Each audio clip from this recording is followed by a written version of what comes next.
Hi everyone, my name is Kiara McKenney, and on behalf of the Applied Technology Council, I'd like to welcome you to this webinar introducing ASCE 41, Seismic Evaluation and Retrofit of Existing Buildings, and FEMA P2006, the Example Application Guide for ASCE 41.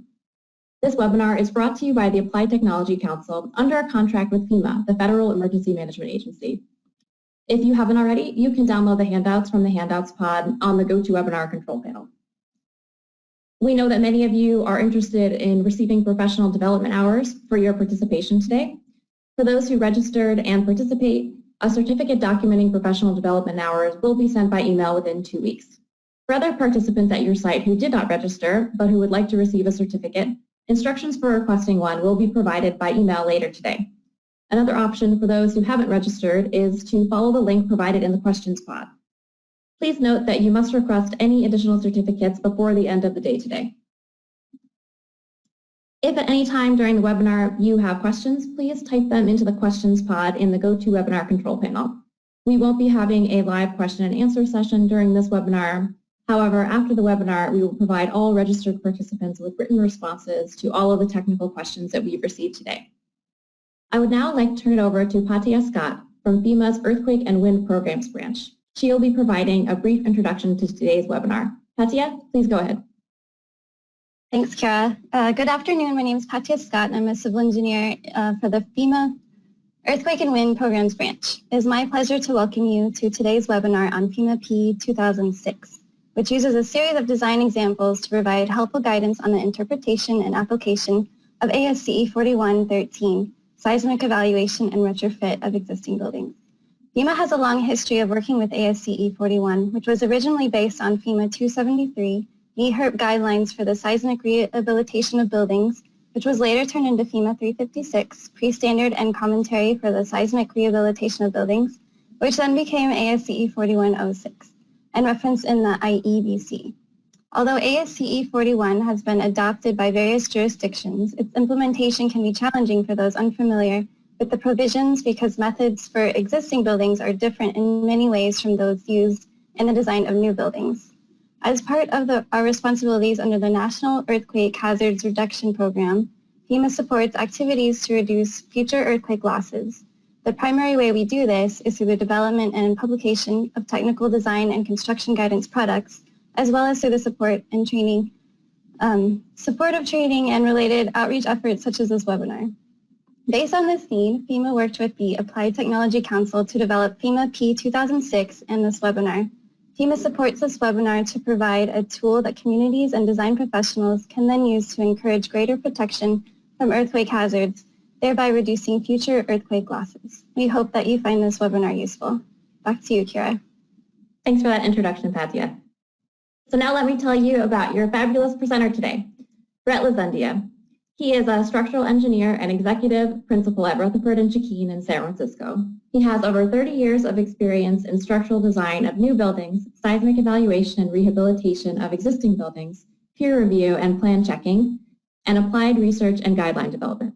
He was project manager and co-author of FEMA 547, Techniques for Seismic Rehabilitation of Existing Buildings, a co-author of FEMA 306 and 307, Evaluation of Earthquake Damaged Concrete and Masonry Wall Buildings, Project Technical Director for the update to FEMA P154, Rapid Visual Screening of Buildings for Potential Seismic Hazards, and the Project Technical Director for the ATC 124 project that led to the publication of FEMA P2006.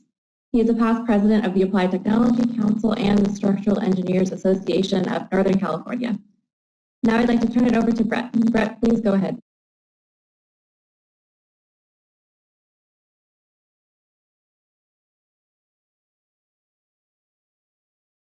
To hear me okay? I hear you. Great. Okay, thank you. Pleasure to be here today with everyone to talk about a subject that's near and dear to me. Done a lot of work with ASCE 41 over the last number of years and have recognized it can be challenging, as was mentioned in the prelude. And so we developed the P2006 design guide to help people make sense of it and make it easier to use for all of us who have to use this on a practicing basis or to review designs as peer reviewers or plan checkers. So we're going to be giving you an overview today of a little bit about ASC 41, as well as what's in the design guide, how you can use it, and how it hopefully will make your life easier. So here's a bit of an outline of what we hope to talk about over the course of the webinar. First, as I mentioned, we'll talk about ASC 41 itself briefly, who we were targeting the design guide for, how we developed it, what issues we considered and choices we made about how to present it, what's included, what's not included. We'll give you some kind of highlights from key major design examples, kind of where we're looking at full buildings of different building types and what's included. Towards the end, I'll do a comparison between ASC 7 and ASC 41. So many of you are probably very familiar with ASC 7 and use that for seismic design for new buildings. ASC 41, the first time you can use it, seems really different. The numbers seem much bigger and different, and it turns out when you kind of do a more careful cross comparison, it's actually pretty similar. So I want to show you how that works. We'll use a shear wall example to make that comparison. When we were developing this, ASC 4113 was out on the street, and 4117 was in committee review, and then it kind of got published right towards the end. So we ended up covering both documents in the design guide. And then I'll wrap up with some selected tips from various people's experience over the years. So what we hope you to take away from this is a general understanding, at least, of what is ASC 41 all about. You know, what's the purpose, what's the scope, how can you use this in your engineering lives? What is contained within the design guide? You know, we're not going to go over every little piece. It's kind of a huge document, but I want to at least give you an overview of what's in there, and you know, it'll trigger your memory the next time you have a job where you need to evaluate a concrete building or a wood building, and you'll know, aha, there's something in that design guide that I heard about, and I'll remember to be able to look there. Hopefully the example comparing AC 7 and 41 resonates, and it'll give you a better understanding of the differences and the similarities between those two documents. And then hopefully you can take away some experience, and it'll start you on the proper path as you move forward. So let's do a poll first, and I'll let our Kiara and others try this now. Great. So the poll is, what describes your profession? You can choose student, practicing civil or structural engineer, building official, professor or teacher, or other. It looks like this is an easy one. So it looks like the majority of you have already identified your profession. Just going to keep it open for another couple seconds. Looks like most people have voted. All right, Brett. So it looks like 3% students. I actually am able to see them. Yeah, just so you know. So thanks. Sorry to interrupt. But so what I can see on my screen is the vast majority of our audience today are practicing civil and structural engineers, and that was sort of our main target audience. Building officials who review, plans and calculations was another key audience. So I can see we have some building officials online, and then we have some students. Not a lot. That's great. I'm glad that you're here with us today, and also their teachers as well, and then some mystery other folks. There's only 5 choices that we can do in a poll, so I had to kind of leave it at that. But at least this sounds like the people online here are the people that we were aiming for, so that's good to hear. Okay, so we have one more kind of who are you question, and I'll let Kiara read that one. All right, next question. Another easy one. Where do you live? California, Oregon, or Washington? Central or mountain area of the U.S., another part of the U.S., or are you international? Great, looks like most people have voted, so just a couple more seconds to get your answer in. All right, so Brett, the results are showing. Great. Yeah, so I'm able to see that. So I can see it's a good mix, actually, that we have. We've got friends from around the world, it sounds like. About a quarter of the audience is outside of the U.S., and then we have a nice distribution of people that are in my neck of the woods. I live in Northern California in the San Francisco Bay Area, and so I would have been checking that California box. I grew up in Oregon, so I see we have some people from Oregon and Washington State, and then other people in other areas of the country. So that's great. Welcome. I'm glad you're here with us today. One of the nice things that we tried to do in the design guide is to make it broadly applicable to different seismic regions. Some that had moderate, some that had low, plenty that have high seismicity. So when you're looking through that, hopefully you can appreciate that we did try and provide some diversity in the kind of hazards and the issues that come up because of that. All right, so we will have a few polls as we move forward throughout the talk, so wait for those.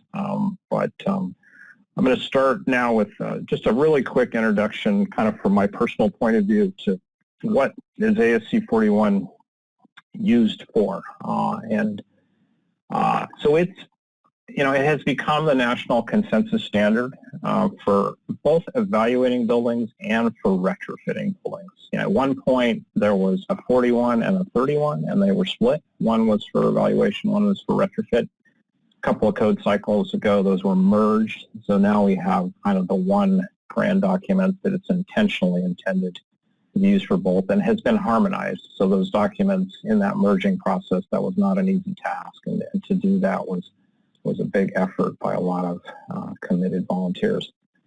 ASC 41 has been adopted by various jurisdictions for various purposes. So, maybe where you are, that's happened, and maybe it hasn't, but it has grown in sort of stature and its acknowledgement by code officials because of that.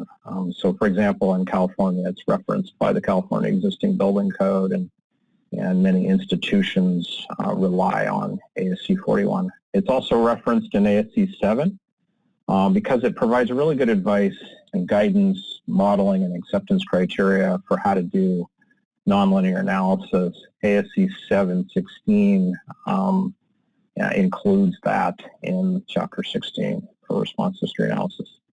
ASC 41 is a performance-based document, and I'll talk a fair amount about what that really means as we go forward today. It's a big, comprehensive document, covers a lot of topics, a lot of different material types, a lot of different elements, and other documents like the International Existing Building Code, which, sort of a parallel world, are quite a bit different. So just appreciate that. If you have used the IEBC before or UCDC or other similar documents like that, then ASC 41 in many ways is quite a bit different. So there are kind of three different tiers, as they're called, in ASC 41, and that's actually really advantageous because it provides the owner, the engineer, with a lot of flexibility in tailoring what you can do with the feed and interest of the owner that's available. So a tier 1 has the lowest level of sophistication, the lowest level of effort, the lowest level of hours and fee that you would need to do the work. Tier 2 is, the step up from that. And tier 3 can be a very significant, pretty involved, as much as a new building or even more sometimes. But the nice thing is that none of these are required. You have a choice, typically. And so it gives, the owner and you the opportunity to both figure out what tier and then also to ask the question of what are we trying to accomplish? What do we want that building to do in what size of event? And what do we have in its current state, or if it's not as good as we would like it to be, what would we need to do to improve the building to achieve that desired level of performance? So one of the features and sort of organizing principles of ASC 41, and this goes back to the beginning, Patya gave you kind of an overview of how we got to today's 41 and where that started in the long list of FEMA publications. And even really from the very beginning, it's been a material and a component-based document as opposed to a more holistic approach. So all of the chapters start with an organization around the material. There's a concrete chapter, there's a steel chapter, there's a masonry chapter, there's a wood chapter. And then within each of those chapters, it focuses sort of on element by element. So in the concrete chapter, there's shear walls, there's columns, there's slabs, and in each of the other materials, they're similar as appropriate to that particular material, its elements. And then we also look at those elements on an individual basis. So, every element has specific modeling and acceptance criteria that have, been targeted to go along with it. And that is very deliberate, because what we want to do is we want to take advantage of whatever capacity there is in those older elements, even if they don't meet today's detailing standards. Many, many years ago, there was kind of the conservative approach of, if it doesn't meet today's standards, say it's non-ductile concrete, then we don't like it, you can't use it, you need to replace or supplement that with new elements. That is very much not the view of ASC 41. So the idea of ASC 41 is we recognize it might be old, it might be archaic, it may not be as ductile, as strong as today's standards, but it certainly has some capacity. So let's try and characterize that as appropriate as we can and take advantage of that. This focus, though, on elements can be problematic because it takes kind of looking at the tree instead of the forest view, and you might miss the sort of bigger picture. And that's been long a worry of engineers, and there have been some attempts to add more global holistic provisions to it. But for the most part, it is focused on elements, and sort of have to live with that organizing principle. So Patya gave you a bit of a history on this. Here's another version of this. I mentioned that there was this split of documents sort of on the top here at the beginning with FEMA 178, 310, AC 31, where we're evaluating existing buildings. And then there were these used to be yellow covered books, FEMA 273, 356, and 4106, which were for retrofit. And then with ASC 4113, they were merged. And then the current version, 4117, continues that principle, and the next one, 4122, will have the same idea. So the application guide, or this design guide that we're talking about today, covers really both ASC 4113, which was its primary focus, and then we highlight in the document where there are differences that are important with ASC 4117, in case that's the one that you're working with. So what can you do with ASC 41? I want to show you some examples of things that I've done with it and other people have done with it, just to give you a taste of how diverse that can be. So one is you can look at a lot of buildings using Tier 1. So you're doing a small effort, but you're looking at a large collection of buildings. Or you could look at a specific building in more detail. You might design a retrofit to solve deficiencies that you've identified. And more people are evaluating the performance of new buildings using ASC 41 itself. That wasn't something that was really being done at the beginning, but because of its performance-based approach and the thought that's behind it, people have started to do more and more of that.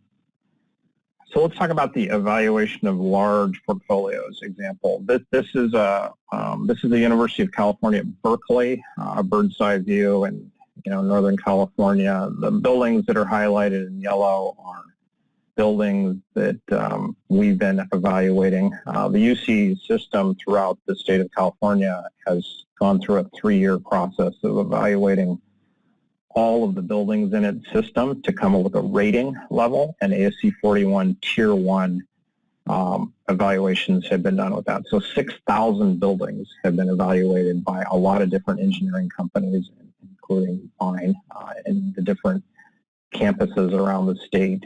So it's allowed, a somewhat reasonable level of fee to be associated with a huge number of buildings and to come up with kind of a consistent standard, a means of comparing and identifying deficiencies and whether they pass the ASC 41 test or not. Here's another building. This is a historic building at Stanford University that we're kind of finished with construction documents. It'll be moving into construction later this year.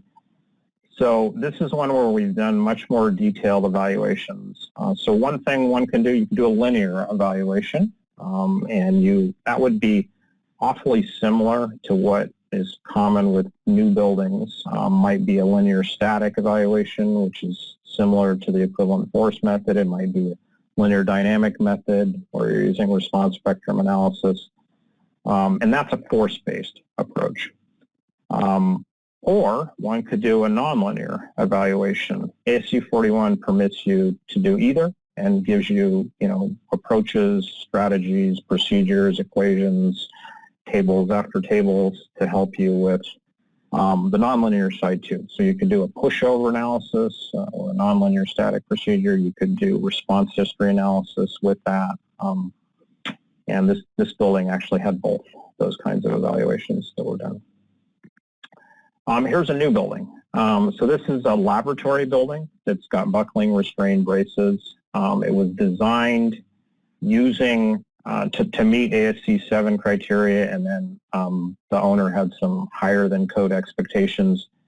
So to determine whether that design was actually meeting those higher than code expectations, ASC 41 Tier 3 evaluation using nonlinear response history analysis and the techniques in ASC 41 was applied.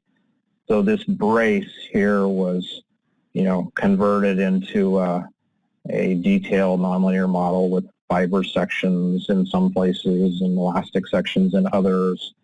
And then the building was run through a series of site-specific ground motions to see how it performed and to confirm for the owner that the design met their expectations. This isn't that common, but there's definitely plenty of people out there who have done this, and it shows you kind of the power and diversity of what's included in ASC 41. So let me ask the folks on the line another poll question. Okay, what describes your experience using either ASCE 41-13 or 41-17? You haven't used them. You've used Tier 1 evaluation for 1 or 2 buildings. You've used Tier 1 evaluation for more than 2 buildings. You've used Tier 2 or 3, or you've used it for retrofit. Looks like most people have voted, so just a couple of more seconds to get your response in. Okay. So Brett, the results are showing. Yep, great, thank you. Okay, so what I'm seeing here is initially it was almost everybody said they had not used, so you were quick to pull the trigger, but by the time we were done, about 2/3 of the people online have not used this, so that's fine. Part of our target audience is people who have not used ASC 41, and then I can see that the rest of the third out there has done a whole variety of things. They may have done a Tier 1 evaluation of 1 or more buildings. They may have done a more detailed Tier 2 or 3 evaluation, and a fairly healthy number, 13% of the people have done a retrofit with this. So we also were targeting people who have used ASC 41, but maybe need advice or guidance in a material that they didn't use it before, and that will help them as they're doing that new building that they're less familiar with the provisions. So we envisioned, again, kind of the people that we have on the line here, so that's kind of reassuring. So let me start talking about the design guide now. So we'll jump from the really quick ASC 41 introduction to what's in the design guide. So we wanted this guide to give you helpful guidance on how to use ASC 41-13 as well as 41-17. And the way that we wanted to do that was to use fairly detailed examples. So it wasn't sort of abstract. We wanted you to learn and work from real examples that had, you know, kind of controversial or intense issues that you will run across. That's the way I learn best, and I think that many other people do too. So that was our strategy. You know, it's an example-based approach to teaching and advising.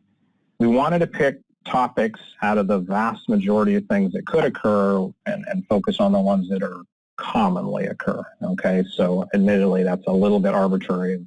Is my common the same thing as your common? But we polled people to figure out you know, better advice than just one person's view on that. That means that we can't cover everything. It's already a huge document, so we I think overachieved from what was originally envisioned when we started, but there's always going to be something that we left out. We didn't want it to be dry, just numbers after numbers. We wanted to give commentary. We wanted that commentary to give you a sense of why that choice was made, why that equation is written the way it is. You know, when would you do this? When would you do that? When should you not go this route? You know, based on hard-fought experience. And because, as I mentioned, 4117 had not been adopted by jurisdictions at the time we were done, but it had been released, we decided we were going to have highlights, and I'll show you how we handled that in a minute. So the target audience, you know, we were presuming that if you had a question like this where you don't really know what a collector or a drag strut is, this is not the document for you. We are presuming that you have some seismic design experience. Doesn't have to be with existing buildings, doesn't have to be with ASC 41, but this document is not trying to teach you everything you need to know about how to do seismic design. There's a certain level of presumption that you understand, you know, the terms, the approach. You've designed the seismic force resisting system for a new building, for example. So if he was asking that question, unfortunately, this is not the one. You need some help from another document, and then you could sort of march into this one.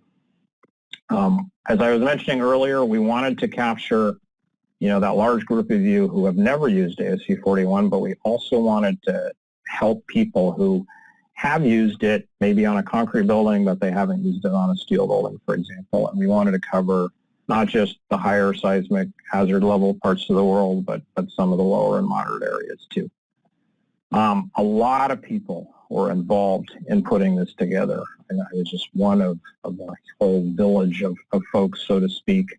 One interesting thing that was done that we had not done before with ATC and FEMA, we've produced many, many documents together, but this had the heavy involvement of the structural engineers of California. They had long wanted a design guide like this, so it was high on their wish list as well, and many of their committees and their members helped us check the design examples and provide quality assurance, check equations, provide advice on things, you know, was this clear enough or not? So, you know, a huge number of people were involved. Kind of the key group of people were the primary authors of what's called the Project Technical Committee. So you can see these folks here that I was working with. The project was led by Asce from ATC, and then, you know, our client was ultimately FEMA and Mike Mahoney and Drew Herseth. We had a peer review panel of people you can see on the right that were providing key advice and at every step along the way. So a lot of people were involved in this. The document, you know, if you open it, you can see how many other names that we have. We looked at a lot of other documents to see how people had done this. Turns out there was kind of a similar design guide, so to speak, for an earlier yellow book, FEMA 276. Was not widely used, was not considered all that helpful. And one of the reasons was that the examples weren't very detailed. They were kind of quick and fairly specific topic based, but they weren't really meaty and we realized that bigger, more detailed, deeper is what people really want and need. And so the Seahawk design manuals for new buildings, so that one in the middle there, and Seahawk had put together a design guide for the IEBC, really good documents. So we thought those were great examples to kind of learn from how they were doing things, and so we tailored a lot of our work on those two on the right. So some of the lessons, longer is okay. So we were worried at the beginning, as always, like if you're too wordy and verbose, then that can be a bad thing and you kind of get lost in the message. That applies to most things in life. We kind of learned it did not really apply to a design guide like this. So longer was okay. Pictures, free body diagrams, graphics, really important to do. We tried to put as many in there as we could kind of reasonably get away with the resources that we had. We wanted every chapter to have a consistent presentation strategy. So most design guides do this, and that way when you kind of open one chapter and 2 months later you come and look at another chapter, it'll feel familiar. You won't be kind of confused about like, how do I find all this stuff? Because there's a standard strategy. We combined focused things on smaller topics, which are kind of in the beginning of the document, with entire chapters, which are full building examples where we kind of go through the whole lateral system, and we have a lot of issues that we evaluate and typically retrofit as well. So we did both of those, but I think really the heart of the document are the full design example chapters. We have commentary. We tried not to get too preachy, and we tried not to get too controversial, but sometimes we had to interpret a situation where it wasn't entirely clear. So we used all those people who were involved to come up with consensus standards. And then we stole examples from other guides with usually with agreement from the people who had written them, but we didn't want to reinvent the wheel if we didn't have to. We also did a survey of people and sent it out. We got about 100 people responding. Well, more than that, but we got great advice. So sometimes they confirmed what we were already planning on doing, and sometimes they suggested things where we were kind of debating it, but weren't really going to go down that route. So we made changes based on the survey information. You can see some of the things that people highlighted that were really important to them. We weren't going to do a pre-Northridge steel moment frame. We decided to do that after it was done. We had more information on diaphragms and then all these other things at the top as well. So we have three-dimensional pictures when we can. We've created some flow charts in the document that don't exist in ASC 41, but it would be great if it had that there. So we have kind of worked to help tell people, do this, then do that. One of the things that you learn sort of the hard way is that like many textbooks in life, it doesn't necessarily start with chapter 1 and then you go to chapter 2 and 3. That isn't necessarily how you need to do your evaluation or retrofit work. You have to kind of jump around. So we've created flowcharts to help people with that. We've highlighted with pictures, what's a primary and what's a secondary element. I'll talk about those in a little more detail, as well as what do we mean by force-controlled and deformation-controlled elements. We have some cross comparisons between the guide and ASC 41, so you can kind of find where you need to be working from either end of the spectrum, so to speak. We have these margin boxes. So the FEMA approach to the way the formatting of these more recent design guide and other publications has some open space on the margin, and so we selectively build that with these blue boxes that provide highlights. They might be a summary of what's in the example. They might be a tip, a warning, what's changed in ASC 4117. We use them in a lot of different ways. Kind of like magazines use margin boxes as well to kind of, catch the reader's eye. Another thing we did it was pretty unusual. So when people are trying to sell a product, they'll convene a focus group and they'll sort of test it out and get advice before they go kind of live to the marketing ad world. We did the same idea here. We had a focus group of our target audience. So, I'm not the right person to ask whether this document is successful because I have a lot of experience using ASC 41. So I'm not a very good judge of it. So we tried to pick people who were in that target audience and have them see whether our initial drafts were working. And that was really successful. They had all kinds of advice and suggestions and changes, and so we really learned a lot from some really helpful people in doing that. That was really a neat, was better than I ever would have thought it would have. We had a lot of issues that came up. So one of the things, for those of you who have used ASC 41, and really if you've ever designed anything in life, you know the code can never cover every possible thing, and sometimes there's areas where different people might disagree and might have both good reasons on that. So that led us to try and, resolve those, reach a consensus when we couldn't. It also led us to, issues that really need to be fixed and addressed in future iterations. And so that is happening right now, in part as a result of this project. So, when something is ambiguous or incomplete, we've summarized the issues. We've identified, a good strategy. If something changed, we put it in a green box. So if ASC 4117 is different than 13, you'll see this green box. All the other boxes are blue. So we wanted these to kind of stand out in there. So hopefully that's kind of helpful as you're trying to cross-compare depending on which standard you're using. So here's a general summary of what's in there. We have got the introduction. So that summarizes, who are we talking to, kind of what I've been telling you up to this point. Then there's a comparison in detail of, what's the difference between ASC 7 and ASC 41, how to use it, so this general advice, which I'll cover some of later today. Detailed discussion of what's a performance objective. What does that mean? What's included? Some of the other kind of key jargon of data collection, knowledge factor. What's a knowledge factor? I'll go over that in a couple of minutes. So this is kind of getting comfortable with the words and the jargon that we use in performance-based design and in ASC 41 in particular. Then there's a healthy chapter on analysis procedures and the issues and kind of how you do that, how to get people started.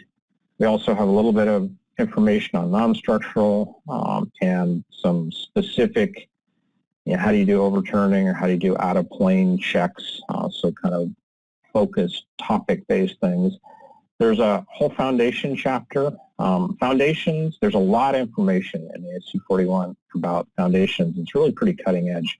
It's also a really hard chapter to use. People generally find it kind of difficult. So we knew that, and we tried to help improve that with more pictures, with more discussion, with more flowcharts. And so that's kind of up in the middle of the document. And then at the end, there are these detailed building examples. So let me show you some examples of what those really are. Chapter 6 covers PC1. So in FEMA's model building terminology, that's a precast building or a tilt-up building. So you can see in this summary here that we put them in different parts of the world, or in different parts of the U.S. at least. We have high and moderate. It turns out it's pretty hard to get low in what the level of seismicity criteria are. We have different kinds of performance objectives. We have a whole range of different analysis procedures. And then we have different tier levels as well. So there's a little bit of everything and sometimes, multiple versions of that. Concrete and URM chapters, we actually have 2 for each because we focused on different kinds of analysis procedures in each one. There's so much to those that we needed to break it into separate chapters. So we've got wood frame buildings that have open parking at the ground level. There were a lot of these buildings in the Northridge earthquake that did poorly. We have tilt-up buildings in this middle picture. We've got braced frame buildings and lots of other types. So let's talk a little bit more about some terminology issues. Seismic hazard level, that's how big is the earthquake. And this is done typically in a probabilistic way. So there's kind of four main types or four hazard levels that come up again and again in ASC 41. Probably the two most important ones are BSE, which is Basic Safety Earthquake. That's what that stands for. 1E, so 1 is smaller, 2 is bigger. The 1E is the 20% in 50-year hazard level. The 2E is the 5% in 50-year hazard level. The 1N and the 2N, those are the same underlying hazard levels that we use to design new buildings in ASC 7. So the 2N is the maximum considered earthquake level that's risk adjusted, and then the 1N is the 2/3 of that, which is similar to the 10% and 50. So the 1E level and the 2E level, they are smaller events than what we design new buildings for. That's intentional. Kind of all existing building standards have always targeted a somewhat lower level to evaluate existing buildings to than new buildings. So that's the size of the earthquake. Then there's the performance that we want the building elements to achieve. And these have these terms, kind of these qualitative terms, which have detailed numbers that go along with them in various tables.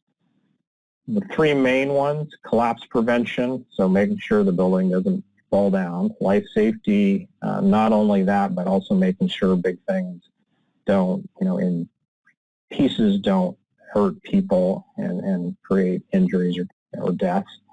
And then immediate occupancy is sort of the best end, that after the earthquake, it's still able to be immediately occupied, so like a hospital and a fire station, and do well. So a performance objective is a combination of how big is the earthquake and what do we want the performance of elements to be. And there is a default one called, it has a mouthful, it's called the Basic Performance Objective for Existing Buildings, the BPOE. It just rolls off your tongue. That one is the default performance level. And we'll talk about what is the kind of the specifics of that. So on this plot, we've got the kind of XY axis. So Y is force, X is deformation. So all elements, if we characterize as we push them laterally, if we squish a column, if we push a pier in a masonry wall sideways, it stays elastic for the most part at the beginning, then something yields, then they have some level of post-yield deformation capacity. Eventually, at some point, it really starts to degrade and fall off. It might fall off but not totally go to zero. It might have kind of a reduced capacity in some elements to get from kind of D to E. So every element and every kind of behavior associated with an element can be kind of reduced into this scheme, and they're all different. How far B and C are away from one another would depend on the detailing and the material. But what we can kind of characterize is, in this schematic way, those three levels that I had highlighted: IO, immediate occupancy; LS, life safety; and CP, collapse prevention, kind of fall along these places on this element-specific force deformation curve. So, IO does not mean totally elastic. We could have started to yield. Collapse prevention means, we've, at least intentionally on primary elements that are the main ones that were part of the design system and are doing the bulk of the work, it hasn't, gone off this cliff, so to speak, and lost a lot of capacity yet. It's about to. It's just on the verge of that happening. And then life safety is sort of stepping back some distance away from that. So if we wanted to find a performance level, we can pick something, say, a 3C. So this would be, on the life safety side, on the structural side, and there's a whole parallel version of performance levels for non-structural elements as well. So typically, to be comprehensive, we're going to have an earthquake. We're going to associate that with a structural performance level and a non-structural performance level. We're going to focus today on the structural side, just in the interest of time. So remember I was mentioning that basic performance objective for existing buildings. So let's sort of drill down and examine what the definition of that is. This is the most common one. This is used, very often as the default standard. Many policies are written about satisfying the DPOE. So it combines two things, two different levels. So the red level here, the hazard, is that lower BSE 1E. So this is the 20% and 50-year hazard. And we're going to associate that with life safety performance. And then in the bigger earthquake, the 5% and 51, we're going to associate that with worse performance. We're going to associate that with collapse prevention. So in order to satisfy the basic performance objective, we want to satisfy both of those combinations. And in theory, you would check both of them. Sometimes after checking one, you can kind of ratio things and realize you know what the answer is for the other one. But in principle, we're trying to satisfy both of those. There are other performance objectives. So the BPON, that's the same thing for new buildings. So that's essentially what our expectations are for new buildings. And then we could have limited ones. We could do, less than any of this, or we could have enhanced ones where we do even better than that. All of these are discussed in ASC 41.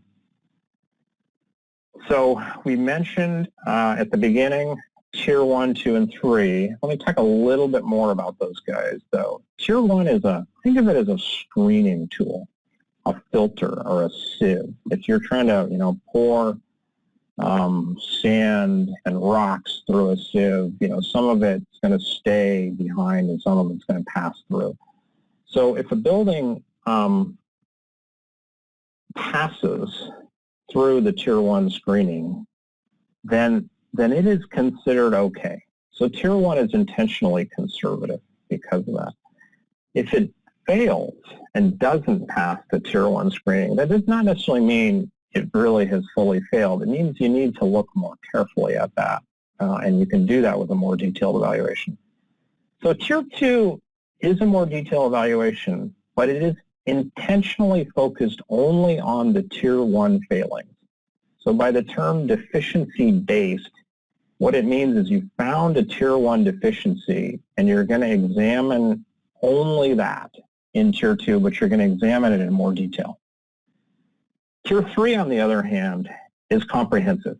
Tier 3 is looking at the whole building, everything, in a more detailed way. Now, you can look at things with different analysis procedures. So there are 4 primary analysis procedures in ASC 41. So the sort of simplest one, equivalent, or the linear static procedure, is the same thing that's the ELF in ASC 7 in principle. I'll show you the differences a little later, but it's the same basic idea.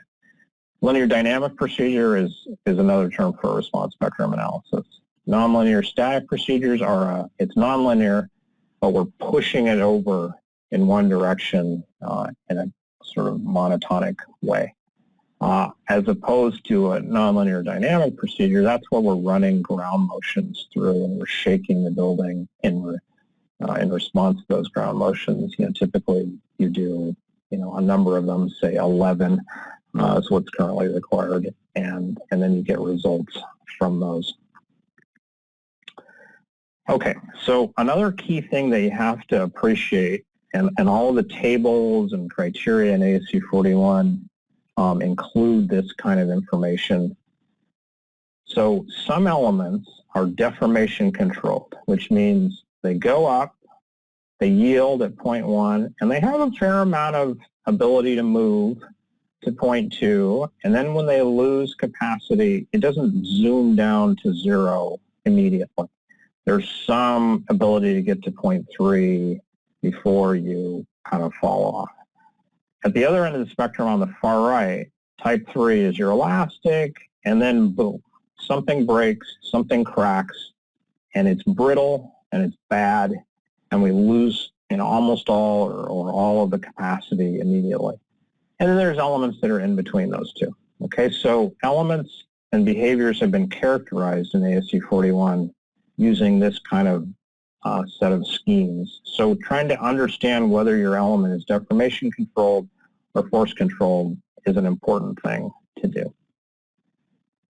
Some things are just predefined that way in ASC 41, so we have a lot of pictures like this that explain kind of the rules of the game, which are scattered around ASC 41. They're not always the easiest thing to find. So in this sort of discontinuous shear wall system, the columns underneath those shear walls are sensitive and are considered force-controlled elements. The wall, say this is a concrete wall, interestingly is typically considered to be deformation controlled, even if it's shear critical, because it has some deformation capacity. So that's a little different than new building design, where we think of shear critical things as sort of inherently bad. We don't think of them that way in ASC 41. And then you can see what we can do with collectors and shear transfers. So let me show you some examples of some of the things in the full building chapters. So let's take a tilt-up building here. So here's a tilt-up building. It's got a re-entering corner, panelized roof with plywood on purlins that go to glulam, which sit on columns and then are also supported at the perimeter with the bearing walls. So the design example chapter in there has a very detailed Tier 1 screening that goes through step by step, and I'll show you an example of that in the next slide. And then it finds issues that have failed the Tier 1 screening, and then we evaluate them at the Tier 2 level. And some of them need to be fixed, and so we show how to do that in the document. So you can see, quite a number of kind of all really the important pieces of the puzzle in these fairly simple buildings. We're going through them in pretty significant detail. So there are checklists in the back of ASC 41 that are building type specific. So there's a PC1 checklist for tilt-up buildings. Depending on which performance level, there's either a life safety or a collapse prevention checklist. And what you're really doing is you're being asked this question. And you have to decide whether something is C, which means it's compliant, which is good, or NC, non-compliant, which is bad. So, for example, in this question, in tilt-up building, the single most important thing is how well the roof is connected to the walls. So the question here, is that building its exterior concrete walls that need the diaphragm to brace it so it doesn't fall down? Do they have adequate strength? Do they have proper development? And does it rely on cross-grain bending? So here is a classic older building detail that is bad. So this relies on cross-grain bending. So for those of you who aren't familiar with that, if I pull the wall to the left and the diaphragm is trying to restrain that and keep it from falling over on the right, I have to get the load out of the J-bolt into the ledger, up through the top of the ledger, through the nail, into the plywood. So there is a distance between the J-bolt and the diaphragm, and that vertical eccentricity creates a moment, and that moment puts bending stresses in wood in their cross-grain direction, and they're very weak in that direction. So this is a brittle mechanism. Lots of tilt-up buildings have fallen down because of this detail. So this is, most older tilt-up buildings, on the West Coast that have wood roofs like this are going to fail this all-important question. So we did, in our example, we said, yep, it's got that. So let's fix it. So let's add some hold downs and drill dowels, and let's put them on both sides so it's symmetric, and let's make sure there's enough capacity in the purlin to take the load. and let's design this connection. And then once we've got loads that are pulling out of the wall into the diaphragm, let's go through a sub-diaphragm analysis. Let's analyze the cross ties of the building. So you can see we have free body diagrams, we have details, we have, trying to follow the force path through. So it's a big chapter, and it goes into significant detail with a lot of advice and worked examples on how to do things. We have what are called tuck-under buildings. We have an example of that, and we talk about, how to both evaluate the bottom story, which is usually the weak link, and then sometimes you might be worried about the upper stories if they don't have much. So we do a full building Tier 3 evaluation of that, and we also show you how to retrofit the building because it turns out not to be adequate in the one we evaluated. We have an older, before the 1994 Northridge earthquake, where the worry in these buildings is that the connection of the beam to the column was shown to be insufficient in that earthquake, and a subsequent huge FEMA-funded project called the SAC project that led to a number of publications and has sort of changed practice and AWS welding standards and people's specs and how we do things. So now there are a number of different ways to do this that are more ductile, but older buildings still can be inadequate. So in this one, we do all three tiers, and we're kind of obviously interested in this problem. This is a tested example if people haven't seen that, of where as you're putting that beam and bending and pulling away from the column, one kind of thing that can happen is you can actually shear through the column flange, which you can imagine is a pretty scary thing to happen. So a lot of work has been done to improve this through some great testing and consensus building amongst the engineering community. So when we evaluated this example initially, and we're looking at a moment frame elevation here, you can see some of the deficiencies that were highlighted. We had strong column, weak beam problems that weren't being met. So that means we didn't have a strong column and weak beam. We had the reverse, so we can have a mechanism that might occur, and that's a bad thing. We had excessive drift. We had panel zones that weren't working, and then at the very ends we had axial overturning issues. So here's sort of an interesting comparison of the colors are deficiencies. So if we did the linear static, the simplest thing, that's the red guy here, you can see all the red areas. When we did a linear dynamic procedure, it turns out the axial problem was no longer there. When we went to a nonlinear static, look how many of the deficiencies were no longer present in that more detailed, more time-consuming procedure. So it doesn't always work out this way, but this is sort of the code writer's intent of a more sophisticated procedure. Can be more accurate and potentially less conservative as a result. So I think it's kind of nifty.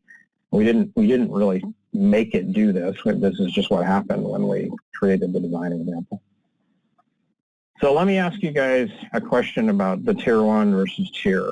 I'll have our poll takers read this for you.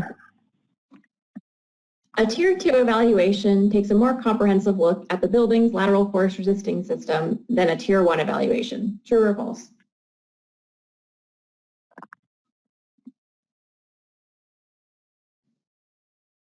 It looks like about half of people have voted so far. I'll give everyone a few more seconds to think it over.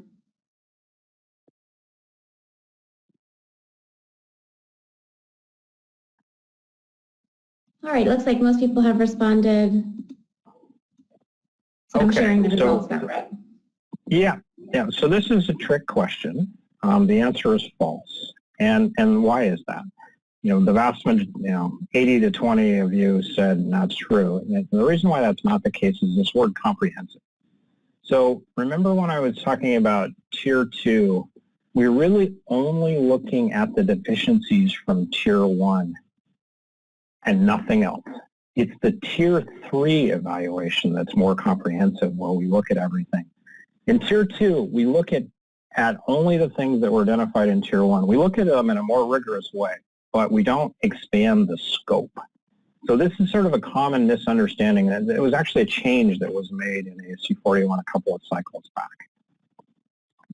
All right, so let me keep going with some of the examples. We have a brace frame example. This one we put in the East Coast, but we changed the performance objective to be a higher one. So this is a building that has an owner who wants to have better performance in their building than kind of the straight DPOE, and we created this specific test of what we call media occupancy at the BSC 1N level. Both the Tier 1 and Tier 3 linear and nonlinear evaluations are explored in the design guide. Steel buildings, whether they're moment frame or brace frames, there's a lot of pieces in the puzzle. So going through all the different mechanisms that you would both design and have to evaluate here is pretty involved. And so we've created these pictures. You know, every one of those numbers is a check.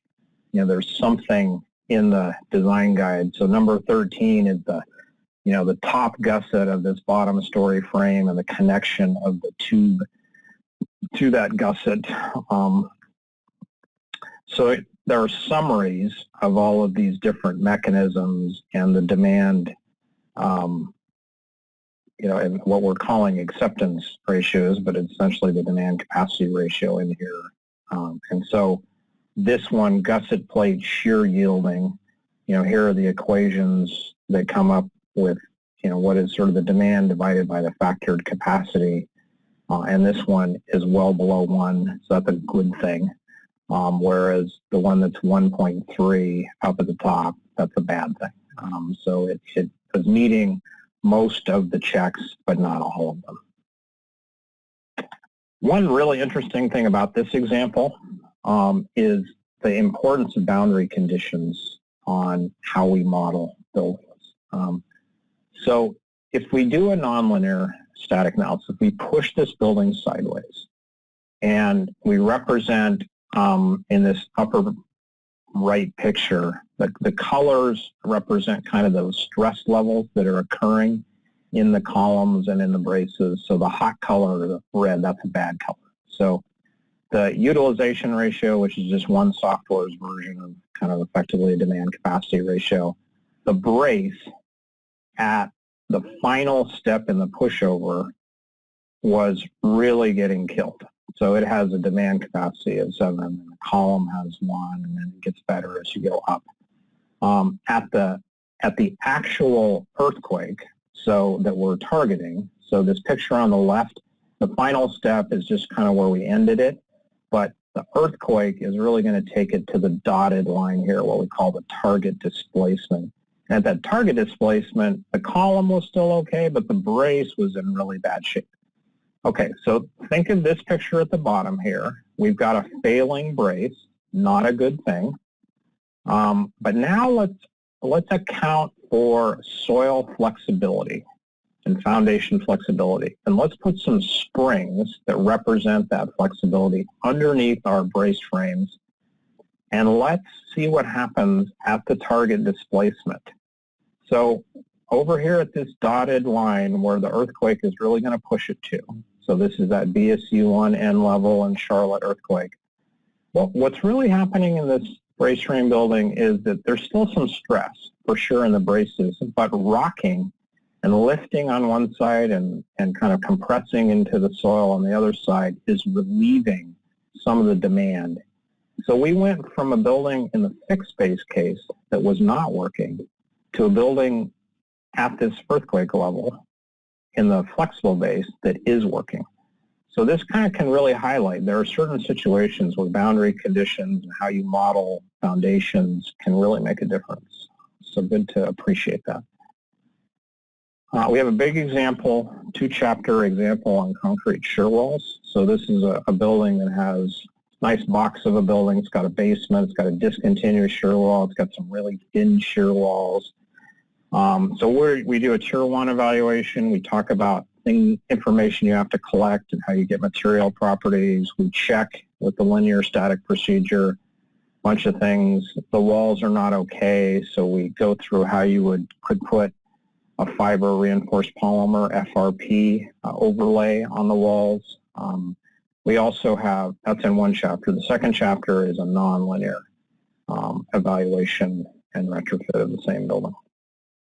So when you're doing a nonlinear static model, you have to create these element-specific pushover curves. In this case, it's characterized by a stress-strain curve. And you can see for the different walls in that building, we have different curves. And there's guidance in ASC 41 on how to create these curves and where all these numbers come from. And we show you in the design example how to get those. So when you have created a model, a nonlinear model that has those relationships for each of the elements, then you can sort of push this overall model. So if I push it in its long direction, we can get a pushover curve which relates the base shear together with the displacement at something called the control node. So that's just typically that's either rough or 2/3 of the way up the building. And you can see that when the kind of key weak link of the building, so right above the ground, right above the basement retaining walls, fails, it hits a shear failure, and it drops pretty significantly from 0.3 to 0.4. And then it continues to have some capacity and goes out to 5 and drops some more. Okay, and then eventually you get a little more distribution of this up the building. So we have, drawn curves in the other direction, which has like kind of different behaviors, and we walk people through and evaluate the building in both directions. We also have a 2-chapter example on unreinforced masonry bearing wall buildings. So one is what's called the special procedure, which is out there in a number of documents that have been developed over the last 40 years and have been passed by many communities throughout the country, including California and other places. So we start with that one. It's a 2-story example, the building, and we kind of indicate here on the left are things that are wrong with it. It's got parapets that aren't braced. It's probably the worst deficiency are the floors and roof to the walls, which don't have enough capacity, and that's what won't prevent the walls from falling out. But it can have in-plane issues as well, and this one does. So we, remember I was mentioning we've added some flowcharts. So these flowcharts are not in ASC 41, but they should be. So we've created them and kind of walked through an example. The red stuff is where you are in the flowchart. So we go through in-plane evaluation, and we check the diaphragms, and we check the connections, and we check out-of-plane. The second chapter focuses on the more involved Tier 3 non-special procedure test, where you have to start accounting for corner conditions and the fact that when you push end piers one way in one direction, say to the right, they won't behave the same way as when you push them to the left. So we go through kind of great detail showing the differences that result from that more involved effort. Okay, so now I want to talk about this comparison that I was mentioning before between ASC 7 and ASC 41. So let's start with this curve, which may be familiar to some of you, where we've got deformation on the right, on the x-axis, and then we've got force on the y-axis. So what we are doing in U.S. seismic design and, kind of which is typical throughout the world is we're not keeping our buildings elastic, at least, your everyday buildings that are in the building code. They're going to yield. So this elastic response going up the dashed line stops happening at some point. So right here, it starts to diverge, starts to soften as things crack, as things yield, as hinges form, as rebar yields. And eventually we get to kind of the peak plateau capacity, and this is the omega level. So we take sort of a design level times omega level. That's kind of the maximum force that we think can really occur, which is a lot less than the elastic force. So we don't design at the elastic force level. We design down here at the at the V level, or for some elements we design at the omega level. And that's just the nature of how we do things. And we actually reduce the elastic level by an R factor, and depends on your ductility in the system that you're using and what the numbers of the R are. But we're getting from the elastic level, dividing by R, getting down to a design level, and sometimes increasing that back with an omega. Okay, so hopefully that's familiar to you. That's sort of the underlying principle of ASC 7. Okay, let's talk about the underlying principle for linear analysis in ASC 41. You've got the same kind of dashed line, you got the same pushover line, but then it changes.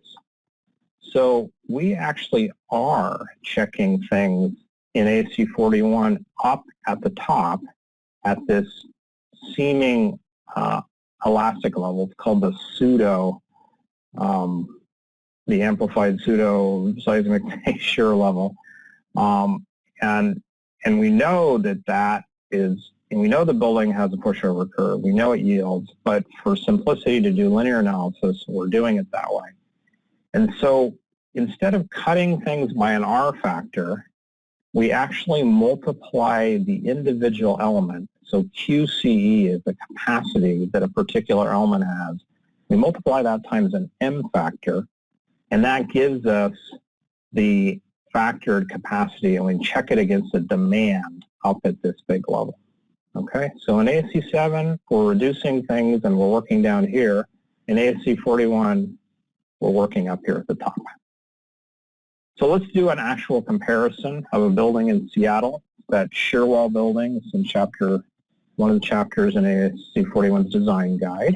And let's focus, on a particular element in the building, and let's kind of evaluate its capacity. So if we're using ASC 710 or using ASC 716, then let's call this an ordinary concrete shear wall. It has a bunch of columns, so it's got a frame. We'll give it an R that comes from Chapter 12 in ASC 7. We've calculated the weight of the building. We need to know what the base shear equation is, so we need a short period spectral acceleration because this is a stiff building. We have that R.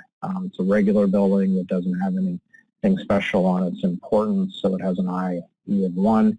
So we get a base shear of 0.216 W. We multiply that times W, you get 600 kips. We recognize that central wall is one of 3 walls. The other ones are a little longer, a little stiffer. So we get about, a quarter of the load goes into that wall, taking 143 kips.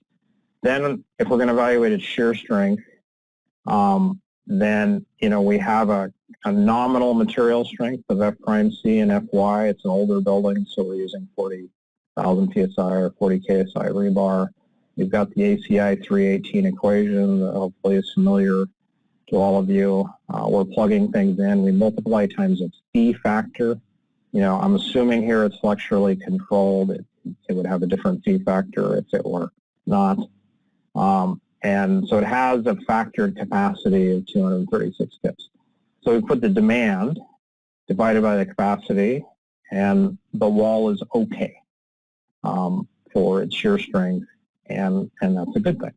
So now let's do the same idea with ASC 41 instead. So we're going to use the same short period spectral acceleration. We're going to use the base shear equation that is a little different in ASC 41. I am not going to show you how you, in the interest of time, how you get all these numbers, but that's what the design guide will teach you. And in the end, you can see that the base shear equation ends up with a much bigger, instead of 0.216, it ends up with 1.02 because it's up at that unreduced level. There's no R factor in here that we're reducing things by. So we end up with a huge base shear, almost 3,000 kips. Same stiffness we're assuming, so we have a big number to check it against. Now what about its capacity? So one difference is for a deformation-controlled element like this shear wall, we are using expected properties, not the nominal lower bound properties that we designed to, but what we think is really there. So you can either have tests or there's some guidance about how you increase those. And that includes a 1.5 factor on the concrete side and a 1.25 factor on the rebar side. We plug those into the same ACI 318 equation, but we don't put a fee on there. There's no fee in ASC 41. We're trying to evaluate things at the realistic level. So we end up with a capacity, a QE value of 388, but we're not done yet. We have to add this M factor. So the M factor is an element-specific measure of ductility capability. So the more ductile the element is, the more deformation capacity is, the higher, the better the M. So there are tables in this section of both the guide and in the section of ASC 41 where it gives you the M factor that you would use. A knowledge factor depends on how much information we have about the material properties. Do we have nothing? Do we have only the drawings? Do we have tests? It's actually a fairly complicated subject. We go to it in great detail, but if we applied the one that applies here, K of 0.9, we multiply that times the M times the ACI 318 capacity, we get 814 kits. So we put the demand that we got and we divide it by the capacity, and we don't have exactly the same value as we got from AC7, but it's close, and we have the same result. It's okay. That wall passes that test. So, here's those numbers. So ASC7, we're doing things at the lower reduced level by an R factor and their unfactored capacity. In ASC41, we're doing not cutting anything by R, and we're picking an element-specific M. So there's one R in a new building that applies to every element, but every element in an existing building using ASC41 could have a different M factor. And that's because they all could have different ductilities, right? That's the point, is that since they weren't detailed to modern standards, we need to look at them on their individual basis and really evaluate them with what they have.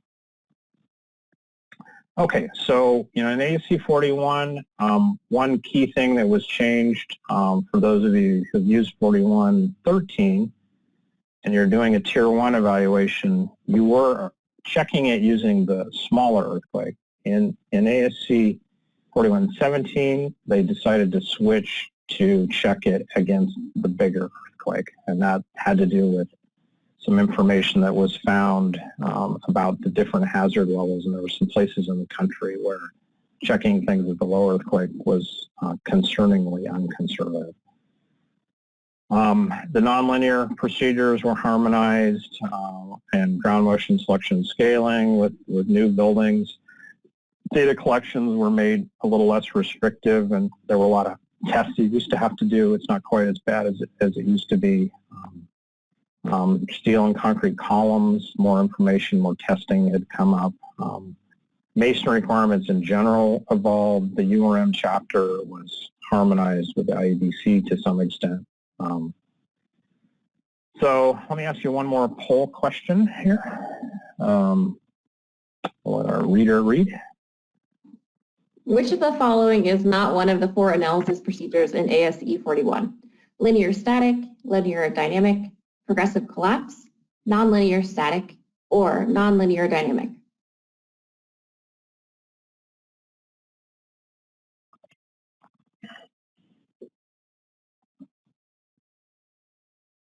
I think about 2/3 of you have voted, so I'll keep this open for another couple seconds.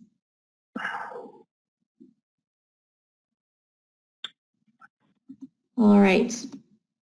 Okay, so the folks who checked progressive collapse, you are correct. That is not one of the 4 main ones. There it is, could be an important procedure that we check often for blast, and certain government agencies have that as a requirement for standard. That is not one of the ones that's in ASC 41. The other 4 are. So good work, people online. So let's talk about a few tips as we're wrapping up here.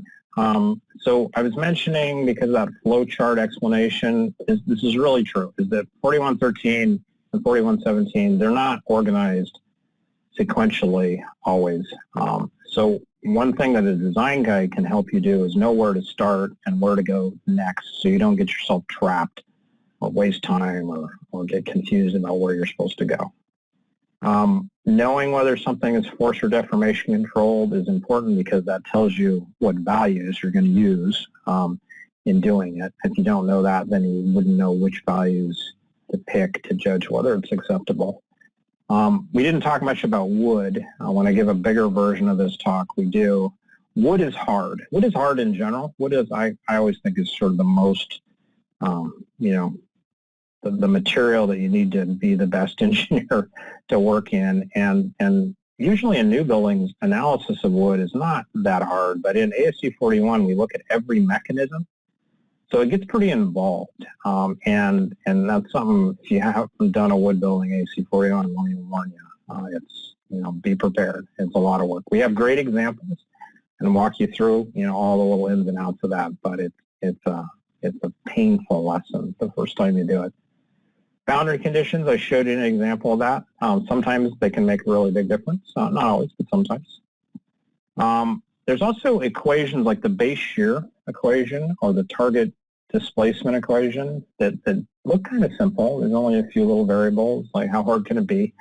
It's actually really hard, because you have to iterate.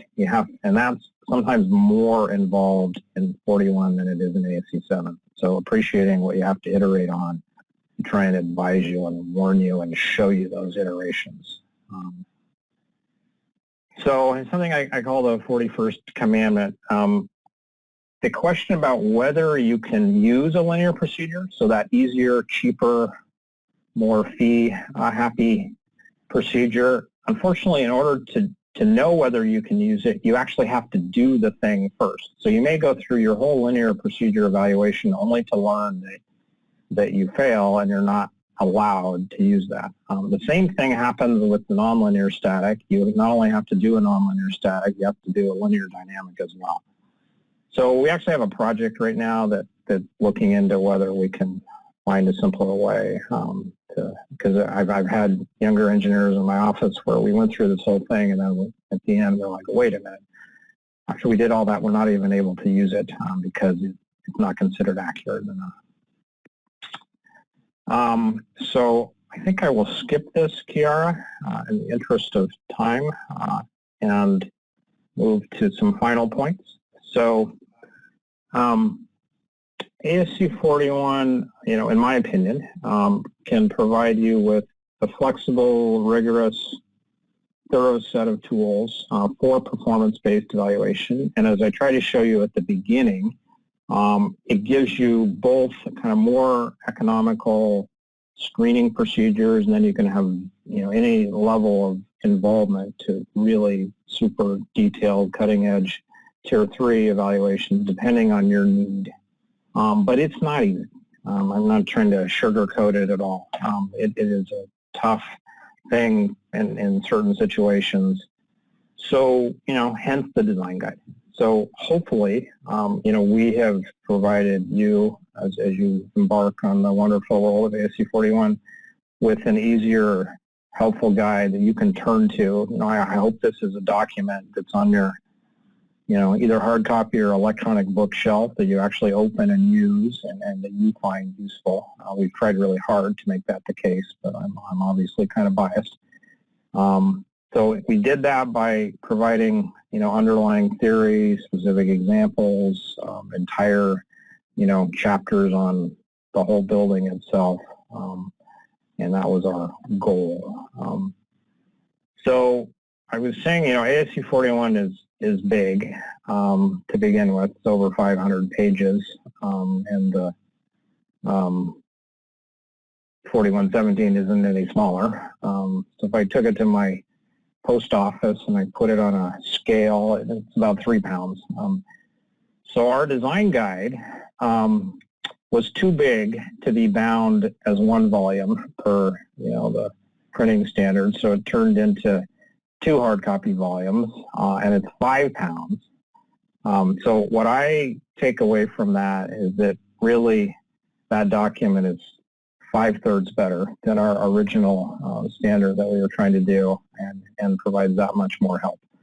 So it's big, but hopefully it's answering the questions you need. It's free. This is federally funded, so the government in its generosity has provided, accessibility to this. And actually this is being currently located due to evolution in the FEMA website on ATC's server. So this is there, and I think all the people who signed up for this have access to that already. But if you need another copy or want somebody else to have it, that's where you can get it. You can also get printed copies, hard copy copies from FEMA still, I believe.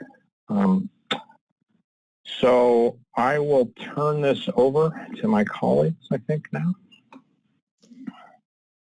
Great. So I'll start off with just a big thank you to you, Brett. That was excellent. And a thank you to all of our participants today. There are a couple closing remarks. So in terms of the handouts, many of you have been asking, where can I get P2006? Where can I get the slides for the presentation? So those are all located in the handouts, part of the control panel of GoToWebinar. You'll also get a link to download those things via email later today, assuming you're the person who registered. And as Brett pointed out, P2006 is freely available online as well. So if you happen to lose this PDF, you can look it up in an internet search and you'll be able to find it. In terms of PDH certificates, so just a reminder that we only provide participants of the live webinar with a certificate. If you watch the recording, which you will get a link to, I think today, maybe tomorrow. If your colleague just watches the recording or you're watching the recording right now, you aren't eligible for a PDH certificate. If you watched in a group today live, there is an opportunity to get additional certificates. The link has been posted in the chat, or the questions pod. I forget which one, but please fill out that form no later than the end of the day today. There are no exceptions to that PDH policy, so please submit the form today.